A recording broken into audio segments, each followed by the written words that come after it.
Hi hello అస్సలాము అలైకుం welcome to spice and life style vlogs. ఈ రోజు గోబీ 65 ఎలా చేయాలో చూపించబోతున్నాను. ఫస్ట్ హాట్ వాటర్లో వాష్ చేసుకొని గోబీని తీసుకోండి. ఆ తర్వాత నెక్స్ట్ దాంట్లో chicken kebab masala 2 table spoon add చేయండి. నెక్స్ట్ వచ్చేసి కార్న్ఫ్లోర్ ఒక 2 టేబుల్ స్పూన్ యాడ్ చేయండి. నెక్స్ట్ వచ్చేసి 1 table spoon ginger garlic paste and 1 table spoon chilli powder and 2 table spoon శనగపిండిని యాడ్ చేయండి.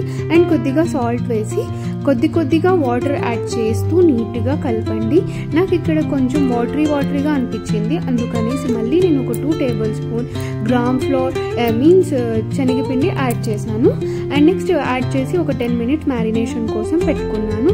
అండ్ మళ్ళీ ఒక ప్యాన్ ఆయిల్ వేసుకొని ఆయిల్లో 3-4 కర్రీ లీవ్స్ యాడ్ చేసుకున్నాను. దీనివల్ల ఆయిల్కి గుడ్ టేస్ట్ అండ్ ఫ్లేవర్ వస్తుంది. అండ్ నెక్స్ట్ వచ్చేసి కాలీఫ్లవర్ మ్యారినేషన్ చేసుకున్న కాలీఫ్లవర్ యాడ్ చేసి స్లోగా ఫ్రై చేసుకోవాలి. ఇది కాలీఫ్లవర్ ఫ్రై 10 మినిట్స్ అలా పడుతుంది. స్లోగా మీడియం ఫ్లేమ్లో పెట్టుకొని స్లోగా ఫ్రై చేసుకోవాలి. గోల్డెన్ బ్రౌన్ కలర్లో టర్న్ అయిన తర్వాత పక్కకి తీసుకోవాలి.